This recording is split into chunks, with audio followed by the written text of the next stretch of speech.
আসসালামু আলাইকুম গাইজ। বাংলাদেশ সেনাবাহিনী এবং বিমান বাহিনীর পর এবার অত্যাধুনিক ড্রোন ক্রয় করার ঘোষণা দিয়েছে বাংলাদেশ নৌবাহিনী।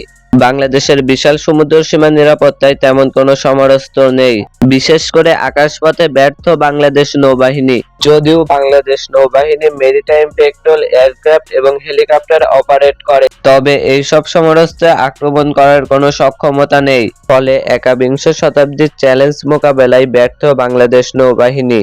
বিপরীতে সমুদ্র সীমার নিরাপত্তা ঝুঁকি বৃদ্ধি পাচ্ছে, তাই কার্যকরী একটি পদক্ষেপ নেওয়া ছিল সময়ের অপেক্ষা মাত্র।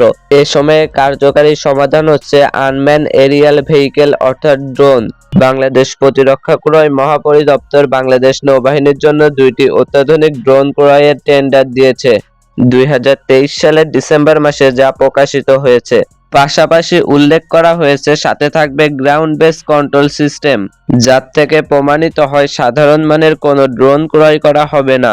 অবশ্যই বিশাল অঞ্চলে টহল দিতে সক্ষম এবং আক্রমণ করার সক্ষমতা থাকবে।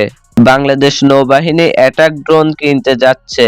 তো আজকের মতো এখানেই বিদায়, দেখা হবে পরবর্তী কোনো ভিডিওতে নতুন কোনো বিষয় নিয়ে। ততক্ষণ ভালো থাকবেন, সুস্থ থাকবেন, আমাদের ইউটিউব চ্যানেলটি সাবস্ক্রাইব করে আমাদের পাশেই থাকবেন। আসসালামু আলাইকুম।